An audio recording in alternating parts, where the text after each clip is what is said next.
Hello, I'm Jimmy. I'm 77 years old, and I have learned about life. I have learned how simple it is to live beautifully in harmony. I say simple, not always easy, but simple to understand. The credentials I offer you for speaking of these now is that I never worry for a moment.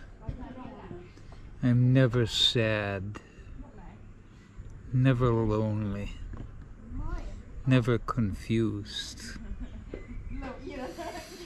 Clear and peaceful with myself, and I live simply.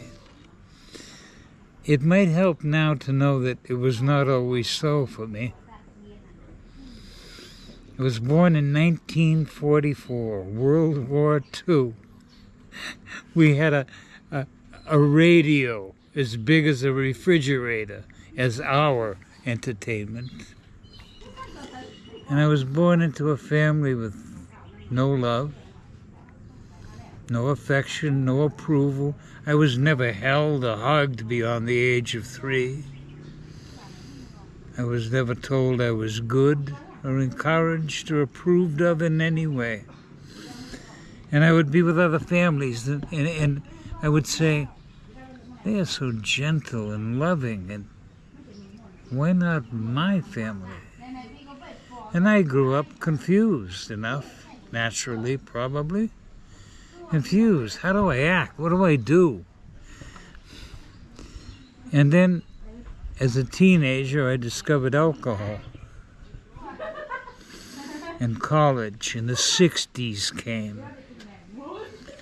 Sex, drugs, rock and roll.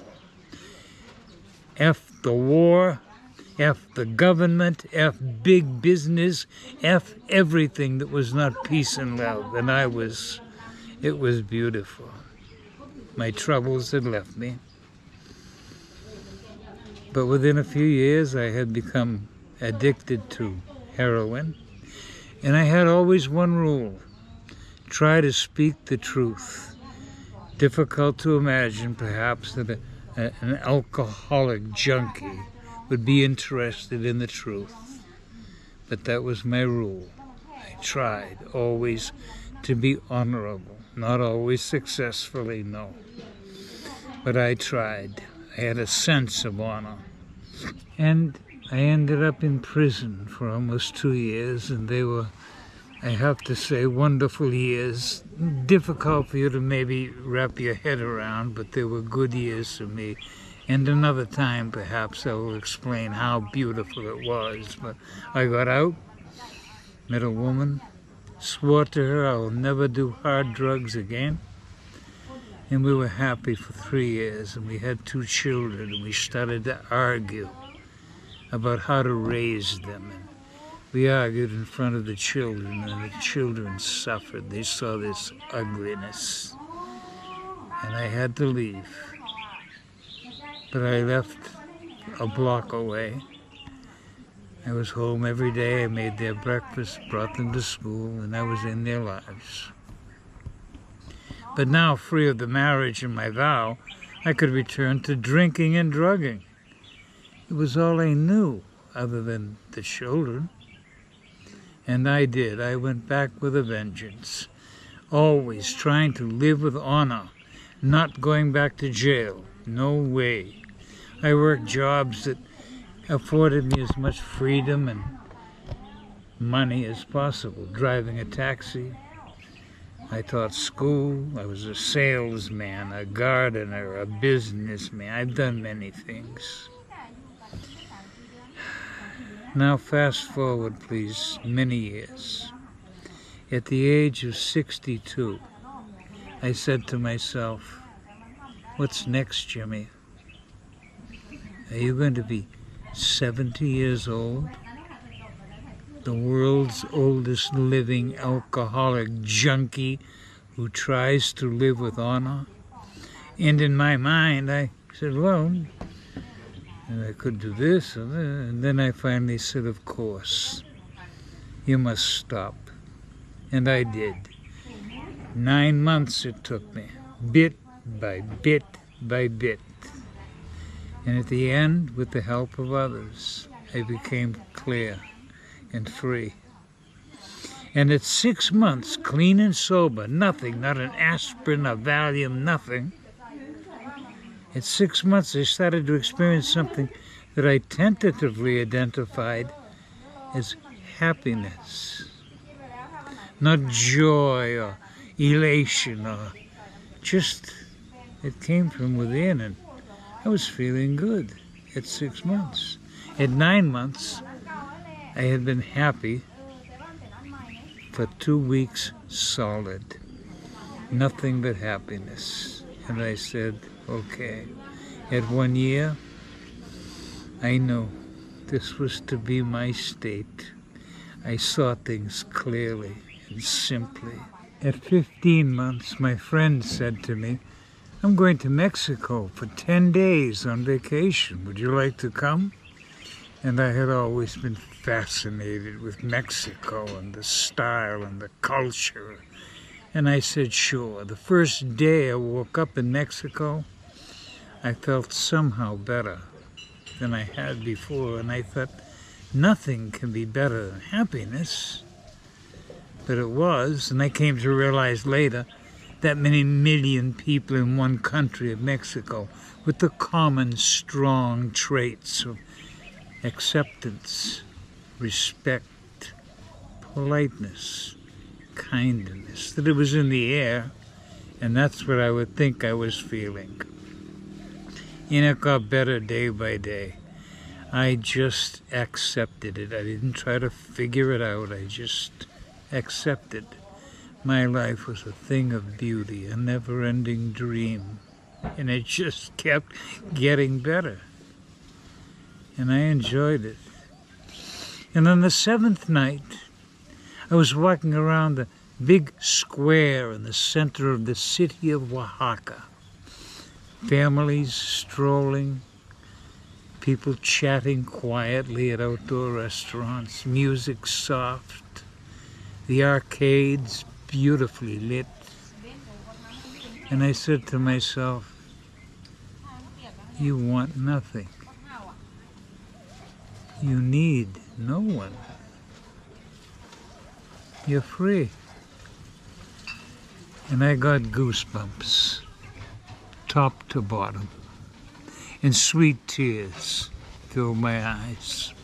And I sat to just enjoy this wonderful moment. Now to my left, I see a homeless man lying on the pavement, and I say, I'm beautiful, and he's suffering. What can I do? I can buy a sheet and cover him, and here's the key. I wanted for the first time in my life to perform a pure act of giving. No, hello, I'm helping you and covering you, and to continue walking through the crowd with no eye contact. No, did anyone notice what I just... No. So, bought a sheet, covered him without stopping, continued through the crowd, no eye contact, holding an image of him in my mind. And suddenly, I don't know from where or how, but with crystal clarity in the depths of my soul, I knew he and I are one. That everyone is one. And looking to the night sky, that the universe is one and full. I began to sob, cry like a child. It was the most beautiful moment of my life. And the next day I said, well, you're the same man you were yesterday, but now you believe, you don't know, but you believe you're a tiny part of everything, and everyone is connected, and I am you, you are me, we are one with everything, the air, the table, the trees, the planets, the mountains. And then I said, are you living as if you're a tiny part of everything in harmony, or are you sometimes selfish, egocentric, hurtful? Yes, I am. That must stop. Not in this moment, but you are going to start today to recognize and eliminate these things which are not in harmony, which are ego-driven. And day by week. My friend said at day 9, are you ready to go home tomorrow? And I said, no, this is where I belong, and I stayed. And I said, okay, today you will work on your ego, your quick tongue. Today you will do work. And tomorrow, and day by week, by month, by year, I progressed. I got better and better, little by little. And I woke up one day, a few years later, and I said, you're there. You don't worry. You're never sad. You're never lonely. You're clear. You must offer to share how simple life is with those who I saw around me who they were not happy and peaceful as I thought, I assumed, and I still assume. I see worry and sadness, anger and fear. I see so much suffering. And I said to myself, what can I do? As Gandhi said, I can try to be the change that I want to see. I can help who I see. I could go to Africa and feed the babies, but that's not my way. Help who I see. Someone looks sad, a little smile, and are you okay? A beggar on the street. I don't have to give him much, but I can give him something. I can help whoever I see. So that is what I do now. And I say with no pride or ego, since that day, thousands of people have said to me, your words changed my life. And I always say thank you. I changed nothing.